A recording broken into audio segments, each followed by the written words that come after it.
And welcome. Hello, everybody. Thank you for joining us today.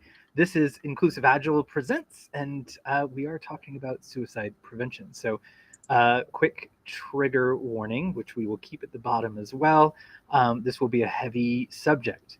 A little bit about who we are. We are Inclusive Agile.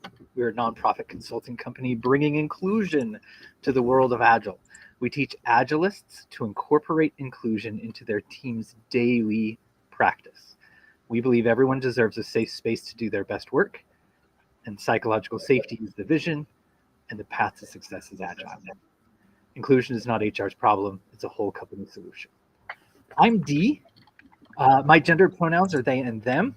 I am a software engineer and agilist by trade, and my class is social justice druid. That's a Dungeons and Dragons joke. And I am a systems and inclusion coach. That's what I love doing. Why don't we talk a little bit more about Carissa? Why don't you introduce yourself? I'm Carissa. That's Carissa No Al Pack. I'm the executive director here at Inclusive Agile, and that's because I like power. I would wink, but it's probably, I'm not sure which thing I'm winking at this point. And today I am channeling both Linda Belcher and Little House on the Prairie as a counterpoint to our Druid Jedi stuff Dee's got going on over here today. This is a topic that I'm sure touches everyone and I don't want to say I'm excited to talk about it, but I'm glad we're here. I'm glad we're here. Take away, Brandy. All right. I also am very glad we're here. I'm Brandy Barker. I also use she, her pronouns. And here at Inclusive Agile, I guess I'm the heart and lungs of the operation. Make sure that everyone's still doing okay, because we do have a lot of these very difficult conversations on some very difficult topics like we're having here today about suicide awareness. So yes, it will be difficult, but I am very much looking forward to seeing and hearing from everyone. Awesome. Okay, so as Dee mentioned today, we are talking about suicide prevention and suicide awareness. I mean, we'll get into all of that, but our lens today is the workplace, because that's where we live, and that's we spend so much time of our day, every day, in amongst our work environment. I was about to say work family, but I hate that phrase. I hate saying work family. Community. I mean, in amongst our work community. And there are so many opportunities for us to support each other, to notice when things are going wrong, to reach out. And the work environment should be a place that's safe to reach out when you need help and to check in with people if you're worried about them. So that's where we'll be working. Will be our focus of our conversation today. I'm going to give one more. We'll probably give a few of these kind of disclaimers. We are not experts. We are not psychologists. We are not here to give specific advice for anybody's specific situation. We're going to be talking about our own personal experiences, our personal feelings, and those are not meant to be taken as expert advice or opinion on the topic. More thoughts on that? Maybe my opinion's expert, but that's only because I'm really good at opinions. I want to argue with you, but you spend enough time on Reddit that I don't think I can argue with you on that. You're really good at opinions. How often do you get kicked out of forums on Reddit, Dee? Maybe that's how we can decide if you're good at opinions or not. That's a good point. Okay, awesome. Dee, could you walk us through some of the systems thinking approach to this topic today? Yeah, I think. Thank you. I think that's a really, really great place to start, and it's one of the reasons we talked about suicide awareness alongside suicide prevention. We talk a lot about systems thinking here, which is basically the idea that we are all interacting with each other And then since we adapt to the inputs we get, we all affect each other, we affect everybody else, which means that the reactions we have are generally reasonable reactions to the inputs that we receive. And this is where I wanted to start, and so I'm so glad we got um, to help explain that one of the things that we get to let go of um, is the idea that they're making this terrible choice, right? Um, and that isn't to say suicide isn't terrible. It is highly impactful, not just on the local family, but the community and the world at large when people cannot continue to thrive here and decide there are no other options. And so that's where we want to make sure we are aware this is not someone that needs to be convinced out of a bad decision, because the experiences they've had in their life, the responses that their body has made to it, as well as whatever natural, um, juices we make up in our brains, right? There's a little bit of all of it. But in the end, our actions are reasonable reactions to the environments around us. So that's where I wanted to start today, is make sure that when you're coming, anytime you want to chat with someone about suicide, that you avoid whether or not it's a bad or good choice, because that judgment is certainly not going to help anyone that's in a suicidal position. Um, so did that explain it well? I think so. I think so, because we're talking about environments and communities. Go ahead, Randy. Oh, I absolutely agree. And have had some personal experiences talking to people who are very much there in the moment, and they don't need to be talked out of making this bad decision. They need someone to listen and empathize with. Oh, what you're going through really is hard. You really are in a rough place. Yeah. And just in that case, that was enough for them to be able to work through it. But it is very important that we don't approach it from that. This is a horrible decision. What are you doing? From a place of judgment, because it compounds mental health issues, I think, when you don't feel validated, when you feel like somebody is coming at you and judging you for the state you're in, or telling you it's not real, or telling you it's not as bad as you think it is. As supportive as we try to be in those moments, this is just, again, personal experience. When I'm in a dark place and people are like, you just need to take a nap, you'll feel better tomorrow, it's gonna be okay. I'm like, I know all of those things logically. You're not helping me right now. You're making me feel like you don't want to engage with what I'm going through. So that's where we're trying to go with this sentiment, is engaging with people where they are, supporting them where they are, and acknowledging and validating their experience. I want to point at something there. Mhm. Everyone's trying to help. When we're talking about better ways to do this isn't because we think there are people out there that are just terrible at this because they want to be terrible at this. We want to support the people around us, right? We want them to feel the love and appreciation we have for them in our lives. These are just feedback on these may not work. Uh, Someone these will work for because we're all different people. But in general, we are talking about let me just be with you. That's really where I understand how you got to where you are, and that must be hard. Yeah. Okay. So moving through this conversation,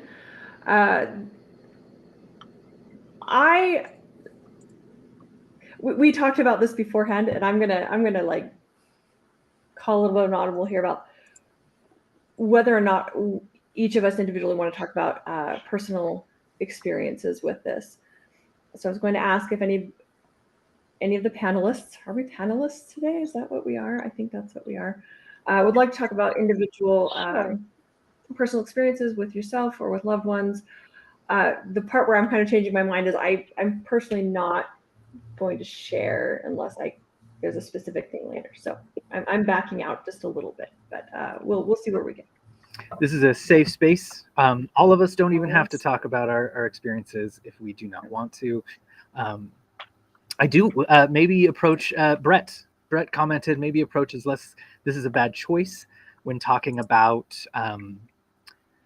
someone feeling suicidal, and make sure this is what you really want for the long term. Again, we're trying to help, right? Absolutely. And for someone that may work, but most of the time, this is a long-term problem. And so talking about long-term is something, again, I already know all those things logically. I know that in 10 years, this may be different, but I also feel like it hasn't been different for the last 10. So long term, it may be what I want in this moment, right? Because what I want is the pain to stop. But that doesn't mean we can't come and still be there for that person and help them feel like this is a place where they're welcome. Thanks, Brett. Yeah. Thank you, Brett. All right. I brought us back to that. Krista, take us forward. You were asking about if we want to share our stories. Yeah, and I'm wondering if you want to share stories right now, or if you want to start going through some of our content that we were talking about and share them as we go. I would love to just move, or I would love to move through the content, but I want to acknowledge it sounds like each one of us have gotten to some certain point of suicidal ideation. We may not be interested in speaking through how far we got in there, but a lot of this is coming from our own personal experiences, and we want to acknowledge that. But it's personal enough that we want to speak to it because it's important. So yeah, let's move through the content. That's very okay. Anything before we move into content, Brandy? We often have to stop because Dee and I love to stop. Try to be aware of when we're doing that. It's pretty important. Birds. All right, Brandy. As we go through this, I'll introduce what we're talking about here. But before we do that, we put together several resources, and Brandy has put them in a contact card. And if you could share that QR code, if you scan this QR code, which we are going to leave in the chat for the rest of, or the chat in the stream for the rest of the presentation. Up in the corner. There are many links as part of that contact card, and we will be sharing some of the individual ones as we go along as well. Okay, I did a little bit of a poll on LinkedIn and asked people if they ever regret not checking in with their coworkers, and if they've ever had an experience where they've regretted it. Overwhelmingly, I posted this in several different groups of places, and yeah, I think everyone's had this experience, or most people have had this experience about noticing maybe something was off with someone, but not knowing what to say, not knowing how to get into a conversation with them. Maybe you're close. There was a beautiful post a while back, alternate ways to ask people whether or not they're okay. And that's what inspired this slideshow that we're about to present next. The original thing I saw was on Hacking HR's page. And then this is my own spin on, these are the words that I like to use. So we're going to talk through some of these, talk through our experiences with using different ways of checking in with our coworkers. And yeah, so are you okay? Brandy or Dee? Why may just "are you okay" not be the best? Or why do we need any alternatives to that?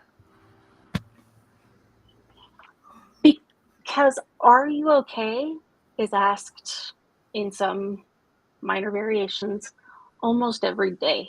And it is so easy to just automatically answer, yeah, of course, I'm fine. No matter how bad you really are feeling. You don't want to share that with people, and so we just default to yes, yeah, I'm fine. And I think some of that comes from the stories we tell about those moments, right? As a social interaction,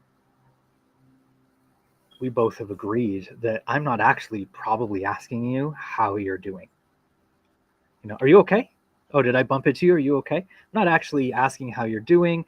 I'm just making sure that there's a connection here. And so the answer is, I'm fine. No, it's great. That's fine. I'm fine. Everything's fine. I'm crying. I'm fine. It's all fine. So yeah, I'm going to agree with Brandy on that one.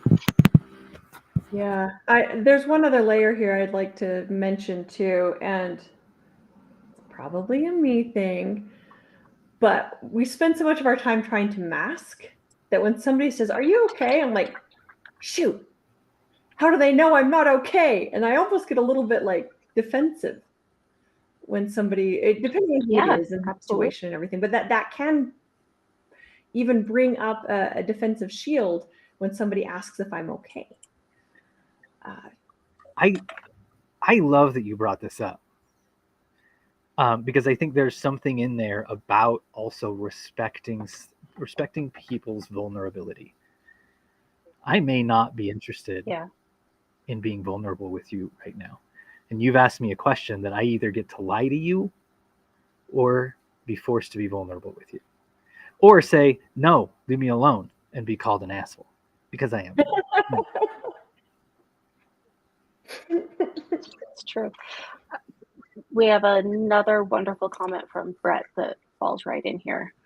Are you okay is so performative. I think that's really exactly what we've been talking about here. It is just that, are you okay? Like decent, that social contract that means we're asking, but we don't really want to know. Yeah. Okay. So let's talk about some alternatives and ways that we could dig a little bit deeper. If you've got nothing else, are you okay as an opener? Just do it. Don't pass up an opportunity. But we'll talk through some alternate ideas here. So, is there anything you would like to talk about? And Brett, maybe you could help me make this into a non yes or no question. We've had some great training from Brett on asking better questions. And this one is could easily just be turned into a yes or no. Maybe there's a way, Brandy and Dee also are there. How would you vary this to help somebody feel like you really care about them giving you an answer?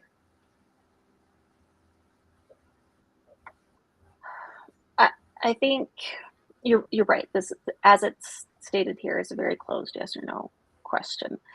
I think I would probably open with an observation of, you seem to be a little off right now. Can we talk about it? Do you need someone to talk about? Can I be here and listen to you? And give them more of that space to feel like you actually are caring. Starting with that observation lets them know that, yes, I really do see you, and I'm here for you. Would it change that observation if we moved it from you seem to I've experienced you being a little bit more quiet, or I've experienced an energy coming from you? I'd love to sit down and chat if there's anything you want to chat about. And I think the big difference there is, no one likes to be accused of anything, right? You seem really happy today. Well, I'm not. I'm just really good at my mask today. Oof. Yes. That's a good point. I love what you said though, Brandy, about helping let them know that you've noticed something, right? Well, However you phrase it, and I love Dee's rephrase there because it does pull some of that intensity out of it, makes it less like accusatory and more about you than them, if they need that space. So I love that. Okay. All right. So, And Brett has an answer yes, for you, Krista. Brett in the chat here. There's value to yes or no for certain questions. That said, maybe if you're feeling comfortable with this, I'd love to know what things you want to talk about right now. Thank you, Brett. I love that. Thank you. Okay, we're going to move on. This one, okay. This is one I used in all of my one-on-ones, or I have done it somewhat here at Inclusive Agile. We do a little bit different kind of questions here at Inclusive Agile, but when somebody says, "Hey," I walk in, "Hey, how you doing? Are you okay?" And everyone says, "Yeah, I'm good. I'm good." Okay, well, tell me about the best thing that's going on for you right now, and then tell me about the worst thing that's going on for you right now. It's again a little bit more open-ended, gives people a little bit of space to think about something that's good, something that's bad. This is what I use with my kids when they get home. How was your day? No, they just say, fine. Okay, well, tell me the best thing and the worst thing. And it's always the best thing was coming home and the worst thing was going to school. But like that. My mother actually does this with all of my nibblings when they come home from school. A slight variation. What was the kindest thing you saw at school today?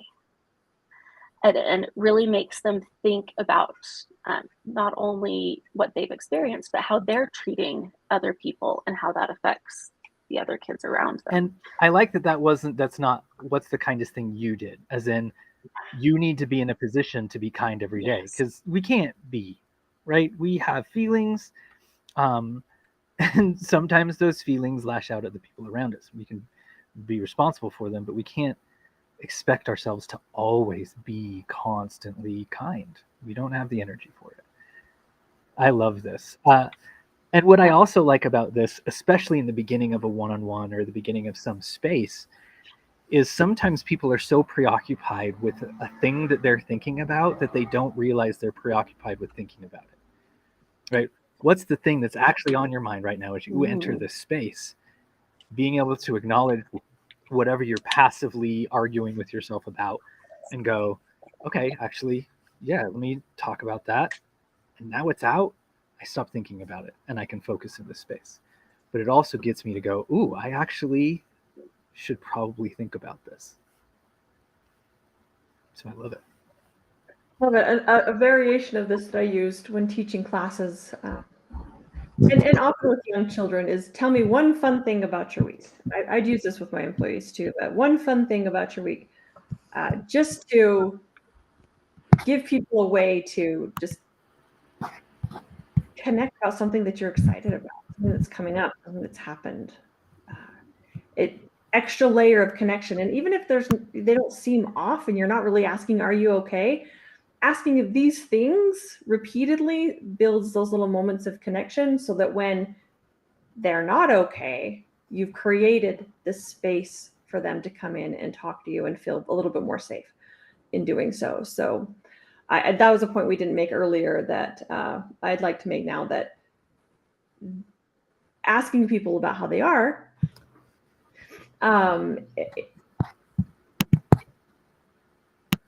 is like the second step, right? The first step is creating the space where they feel safe to answer that question. Ooh, okay. There are a couple things before we continue that I want to make sure everyone is level set on. Brandy, you used a particularly amazing word earlier, nibblings. What's a nibbling? Yes, nibblings. Nibbling is the gender-neutral word for nieces and nephews. I have been very lucky in my life. I have one niece and 4 nibblings. That's awesome. And 10 nephews. People will also use it for brother or for siblings. And so, yeah, I think it's becoming a pretty, this is my family. This is a person I'm related to. I actually have somewhere recently seen that it's piblings, siblings, and nibblings. Well, piblings for your parents' siblings, siblings for your own generation, and nibblings for the next generation. What is it for your third cousin once removed from the same polygamist ancestor? They're just cousins. They're all just Beyonce. Beyonce. In Utah. No. Yeah, I really like this because it does give the opportunity for someone to say, you know what, I am going to talk about You know, the fact that I got a bad colon cancer screen. And I don't know when to bring that up. I don't know, like when's the best time to let everybody know that things suck. Never, unless someone gives you the space for it. Truly never. Just walk into your, you know, your daily stand Yes, up. it's a very important point. Just let people know. What are you doing today? I'm getting my colon cancer screening. It probably shouldn't be on the task board. Colon screen. Well, I mean, what's your project? Is your project if your project's health, then shoot. Well, you can agile your health. Maybe. Okay. Anything else on this before I move on? No, let's go to the next one. What else you got for us? All right. How are you feeling? This is it. I'm not sure how much of a variant this is, how many differences I feel with this one, but comments on this one? Yes. I always like to do how are you feeling? But how are you feeling? But I think something to remember again, their feelings are not for us. Right? We have no right to their internal feelings. So asking how are you feeling in that safe space where you already feel like you've got a great connection, awesome. But there are those people that you don't feel like you have a great connection, where this question can be very assertive in those spaces. So I think something to always consider is asking permission for your question. Would you be open to talking to me about how you're feeling? And that way they have Absolutely that power And to say, no, I don't really want to. Okay, cool. Very much so. The biggest difference for me between this and the one earlier, are you okay? Or do you want to talk about something? Is this is a much more open-ended question, giving them a little bit more space, like I said, to fill that in with what they're actually feeling. And very much like Dee, I like to ask that question twice. How are you feeling? How are you really? Oh, good. Oh, no, I'm terrible. My sheet fell off. Oh, I forgot. Colon cancer. Sorry, now we have to have a trigger warning about not necessarily cancer, but about screenings, because That could that's be scary. also, there's another trigger. Let's talk about like our feet just fell off. Yeah, that's probably better. Yeah. Working from home, it's not going to affect me a whole lot, except for when it does. Yeah. Yeah. Okay, I'm going to move on. Please. All right. What does support look like for you right now? This is a Brene Brown, or that's where I experienced this way of phrasing things. We spent quite a lot of time in a previous job, getting shared vocabulary around how to start conversations. So this is a phrase that we would use. What does support look like for you right now? When you know something's going on with somebody and you don't know what to say, like you know they've got to go and chug the stuff to do the colon cancer screening. Like, I don't know what to say. But what does support look for you right now? Rather than I'm so sorry. Is there anything I can do? Let me know if there's something I can do. Opening it up so somebody can like think about what they actually might want or need and give you the answer. I'm going to complicate it again. Go ahead. I think people are going to recognize the pattern here. So,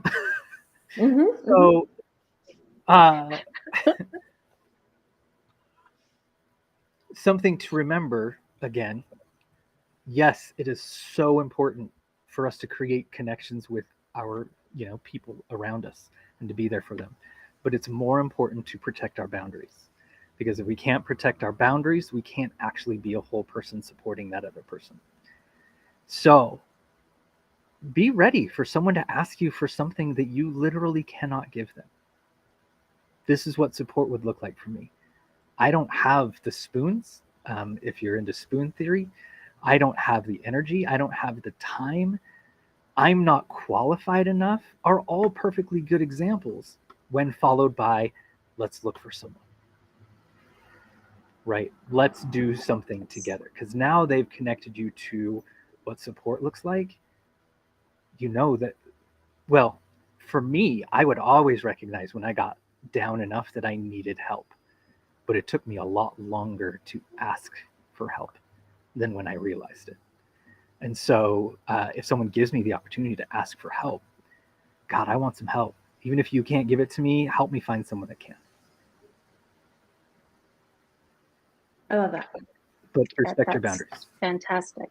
And I'm going to switch up our QR codes here just for a minute. We have two that are, again, part of that contact card. If you download that contact card, it does have all of these links and phone numbers in it. But there are two specifically. This International Suicide Hotlines, which is up right now, is a great resource for wherever you are in the world. You can search for your country and the specific kind of help that you're looking for.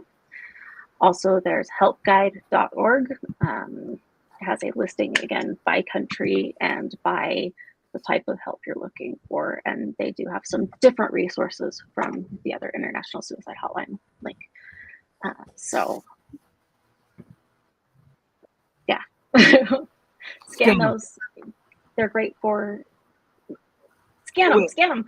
No, they're great for being able to provide that support or help them find that support that you can't provide yourself. Absolutely. Okay, thank you. Thank you for that perspective, Dee. We're gonna move to the next one. No, I think we covered, like, let's move on to the next one. I did. Oh, we did. What's on your mind? Yes. What's on your mind? My hair. I said mind, not head. Was that the joke? But it is. It's what's on my mind. My hair is always on my mind. If I could have someone just send me a bunch of really nice wigs, that would be great. Just that's what's on my mind. So, tell me about this, right?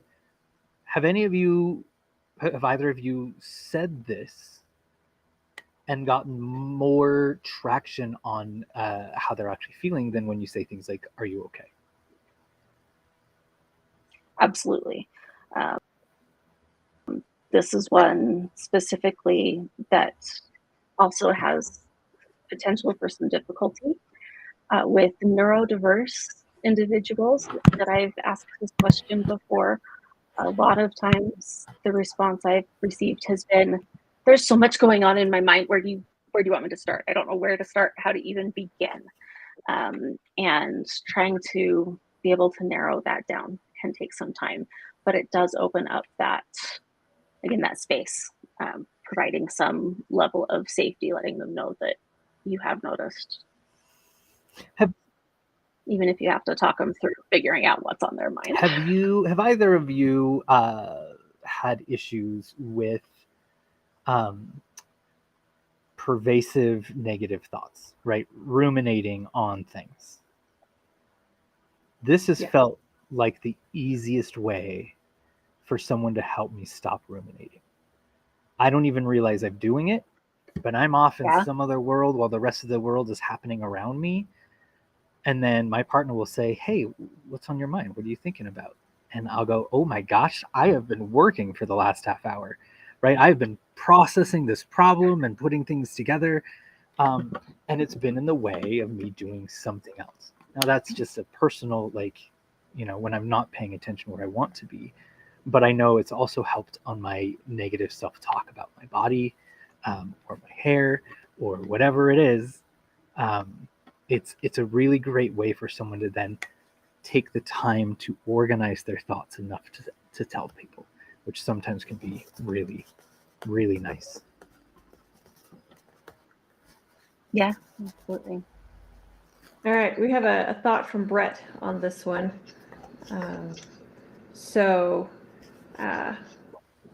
We both clicked it.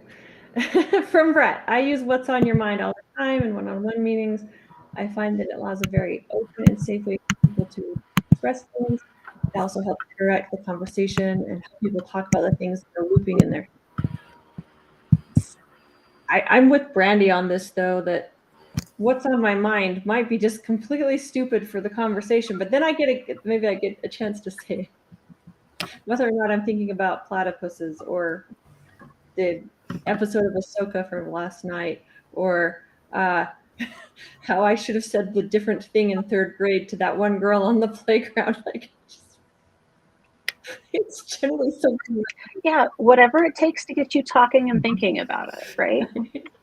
Because you have to organize your thoughts when you're talking. Mm-hmm. You can jump around all you want, Yes.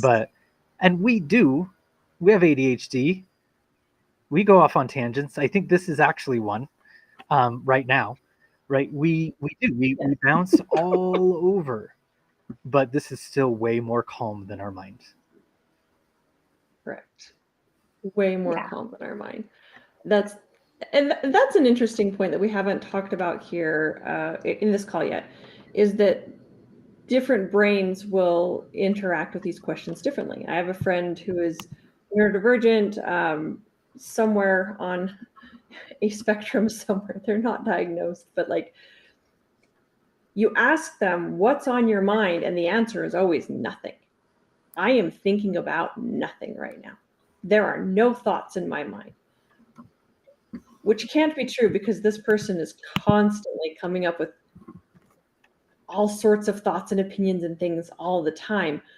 But when you ask them what's on your mind, nothing is on that top layer where they can access it right off the stack and say, this is what I'm thinking about. So it's a hard question for them. That's absolutely my response. Tell me more. It just every single time, what are you thinking about? What's on your mind? Nothing. There's so much going on in here that I can't respond to that really with anything else, I feel like. Yeah. Because it's so chaotic, and nothing, literally nothing, really is what's on the top of the stack. Yeah. So that can be a hard one. And it's taken me a minute to believe people when they say nothing. I really have nothing that I want to pull and talk about right now. D, you're having a thought. What's on your mind? What's on my mind is that, like, those things that you just said. I have a hard time believing people when they say nothing, right? Right. And how that may be part of our neurodiversity, is that recognizing that there's always something on our mind. So when we ask someone what's on their mind and they say nothing, they could actually just have been thinking about something, that just one thing. I don't know whoever thinks about just one thing at a time, but some people can do that, and it's incredible. And so like, recognizing that lack of faith in that other person can sometimes come across as a lack of trust. I don't trust that you're actually going to give me the correct answer, the right answer. Yeah. Sure, but we're not owed the right answer. So an important thing is that if someone says nothing, but something's obviously wrong, don't get in their face and talk about the way they're acting. Talk about the way you're acting. What is it that actually makes you feel like you need to have a conversation with this person?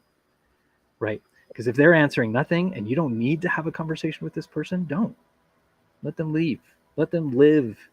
But if you're in a meeting and the smartest database administrator, do we even have those anymore? The smartest database administrator in the room hasn't said a thing for 20 minutes, and you can see their lip quivering.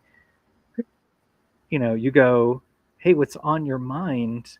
And they say nothing. You can say, okay, I'm experiencing that you're not participating, or you're having a hard time participating. I haven't heard from you in a while. Is this still a good space for you to be in? Or, would it be more important for you to be somewhere else? And mean that, right? That's not a backhanded way of saying, why aren't you participating? If someone's not participating, it's either that they're thinking about something else, or you really suck at actually getting people to participate. So don't be passive aggressive in it. Ask for feedback. Yeah. Sorry, that was, again, what's on Dee's mind. You know what? That's a thing. I think you should just all day long. That's what Twitter's for, right? We need something better. What's on Dee's mind should just be just every second of the day. You should be letting it. D It's stream. always A just D interesting. stream. Oh gosh, A D stream. the Okay, D so puns are strong with this team. Okay, what's next? what's next?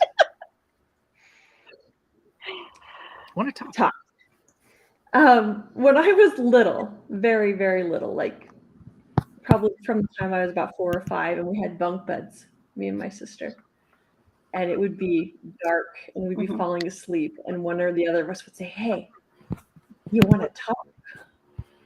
So that's what I think about anytime I see this thing. But it's a very casual, it's a very open-ended, it's a very, I mean, it is a yes or no question. But for me, when somebody says something like this, for me, this is a very warm, comfortable, happy, like, moment. I just want to be with you and want to talk to you about whatever you're thinking of. So this is one that works real well for me. Just FYI. Cool. Thoughts on this one from anybody else? I just think that this is always a good. Oh, okay. No, I am going to complicate it. Unless you're a manager, don't use these words ever. Yeah. If you're a manager, even if you want to talk about something good or you want to talk about something bad, want to talk? That's not a question. I have no choice. I am going to come talk to you. Be honest about that. If you actually have the ability to say we can do this later, then be honest about that. But want to talk as a manager is not really great for a question to get what you want. Yes. Unless you want to scare your employee. That's a good point. Which some and of course, if it's like, hey, you just got reprimanded by somebody, by your boss's boss, and your manager says, "Hey, you want to talk?" Like that might be okay. That's the only context. Like something else bad has happened that you all both know about, and seeing if they're open to having a discussion rather than just out of nowhere, "Do you want to talk?" I guess. Yeah. Okay. Home stretch here. I'd love to get to know you better. When can we get coffee or lunch? This is about that step 1, right? About setting the stage, about creating an environment where you actually know people and people know that you care about them. Thoughts? So this isn't a great intervention comment, but it is a good way to give you the opportunity for intervention comments in the future. Not at lunch, not at coffee. This is the sort of thing. If you want to get to know somebody, make that the actual outcome you want. Don't say, I want to get to know you, so you have the opportunity to tell them, hey, I think you're suicidal, or hey, I see that you're crying a lot, or hey, get to know them first. Find out what's important about them. Yeah, absolutely. I think this is actually a really great place to discuss the difference between being actively suicidal and having suicidal ideations. Personally, I deal with pretty constant suicidal ideation. It doesn't take much, but when I feel emotionally kicked, my brain goes immediately to, the situation would have been so much better without me, the world would be so much better without me, and all of that. But I am not actively suicidal. It's not something I'm going to act on. And when people are, I feel, when people are in that space where they're dealing with some constant ideation, this "I'd love to get to know you better," it feels very inviting. It really reduces those feelings of, I don't belong here, things would be better without me. It becomes, oh, you actually do care and are interested in me, and allows those ideations to kind of very slowly slide away as you're having these conversations at coffee and lunch. Yeah. I think that's one of the things that helps. So not direct intervention. Oh Sorry, no, Chris, go. I was going to say it's a de-escalate or prevent escalation from ideation to having an active plan or an active, desire to follow through with a plan, is having people you're connected to, knowing how it would impact them. Anytime we can build Yeah. genuine connection, that will help down the road with people. Absolutely. Any other thoughts on that, Dee? No, I think that's beautiful.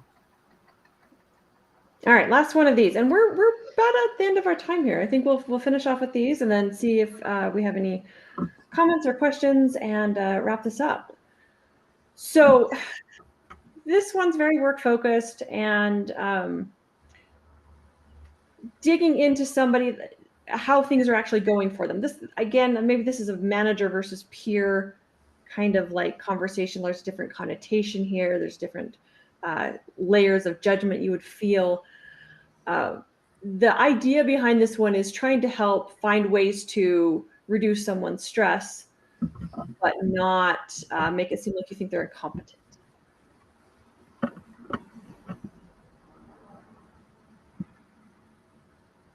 This is great. I like this in the let's get to something real that could help. But I think you also hit that area that if someone feels like they're already struggling in being successful at work, being able to hand off a project is not something that will help them feel less stress. They might feel more stress, but might, right? If the issue that this is really coming from is someone doesn't feel like they can do all the work that's on their plate and they don't know how to talk about it, this is great, right?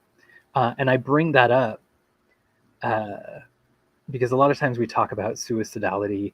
I don't know if that's actually a word. In regards to personal issues.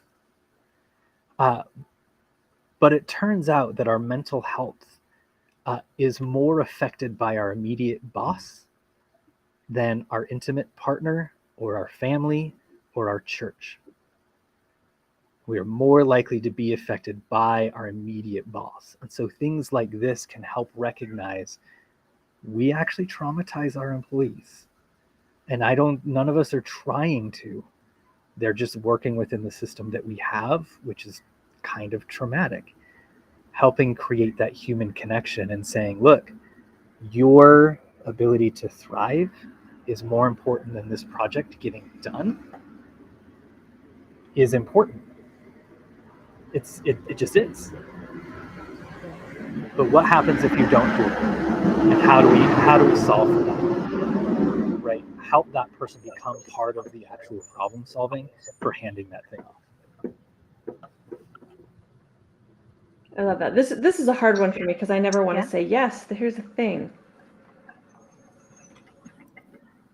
I had to do this yesterday. Absolutely. We focused on this a lot. I didn't want to call it out yet. Say that again. But we did, and this did come, I didn't want to call it out, so I'm glad you did. This did come up yesterday at work, and you had to hand off some project, and I'm really proud of you. Thank you. And it wasn't because I was too busy. It was because I recognized I was out of spoons. I was out of energy and emotional energy and creative energy for the day, and it was not going to get done. I want to lie to myself and think things will get done later. When I have that burst of energy at 9 p.m. or when I wake up tomorrow at 5, and which I will, but I won't want to do anything. So like the kind of, it's hard. It's hard to hand things off. And I appreciate this team for supporting each other, each of us supporting each other that way. Okay, we are at basically the end of our time and the end of some of this content that we had discussed, or we've discussed the content that we intended to. Prepared. What are your final thoughts, guys? Or folks, y'all? What are your final thoughts, y'all? I'm trying to remove guys. It's really That's another conversation for another day. What are some of your final thoughts, y'all? Brandy, why don't you go? I always go first. All right. It's a crazy, hard world that we live in. And these ideas, these feelings are not just going to go away for anyone. The ability to recognize and address and try to create those safe spaces, especially at work, as Dee said, that when your boss has that much of an impact on your life, we need those spaces to be as safe as possible. And I'm gonna plug real quick. If you need help making your spaces safe, that is Inclusive Agile. It is what we do. Check us out, inclusiveagile.io. Yeah. Sorry, hit us up in the DMs. You can absolutely slide into our DMs for any support. Reach out. Please, would love to have you slide into our DMs. My final thought here, I'm gonna turn it around a little bit and speak to those people that may be having an issue. The thing that happened to me was, or the thing that was really big for me when I was running into my suicidal ideation issues was that I thought it was clear how hard I was having it. Right? I thought that the things that I was saying, the way I was being, was making it very clear that I was in a bad place. But it wasn't until I finally said, this is where I am, that I was finally able to get the support that I needed. And I had an amazing partner. So if you don't have that sort of support system, please reach out to these numbers on the contact cards, download those. But just that I'm feeling this way sometimes can really help our own ability to process those emotions. Absolutely.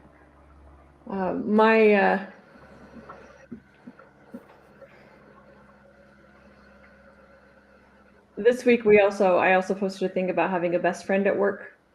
So that's another maybe a little bit controversial topic, whether or not somebody is your best friend at work and whether or not people are really friends, but without complicating it, yes, please be friends to those who are around you. Please reach out with that kind of connection. Please find people in your work environment that you can be friends with, that you can have a little bit better connection with. It makes all the difference when things start to hit the fan in your personal or in your work life, to at least have one or two people that you have a safe enough space with at work to be able to share what's going on and not feel overwhelmed. So super appreciate that about this team. Absolutely. And about many of people in my life along the way. And yeah, so that's what we have for today. And thank you guys. We made it through, and I think we were not too heavy. I think to wrap up, though, to kind of bring that all together, there is no perfect way to do this. And the only thing that really works is human connection. That's all you're trying to do, is create a human connection with this person in order for them to be able to find a way to find support. So that's why it's always so complicated.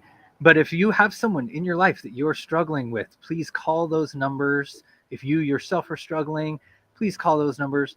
If you want to get into this kind of support work, reach out. We would love to support you in that effort as well, because this is good work. It's hard work, but it's good work, and we would love your help. We absolutely would. And I'm just going to make one last little comment before we sign off. Inclusive Agile, as I'm sure you all know, is a nonprofit, and we do our work through donations. So if you would like to help us make the world of work better, here's a QR code. We'd love to have your help. And again, download that contact card. It's got multiple websites and phone numbers and text numbers all ready for you to just save to your phone. Woo! Thank you. Bye, all. Thanks, everyone.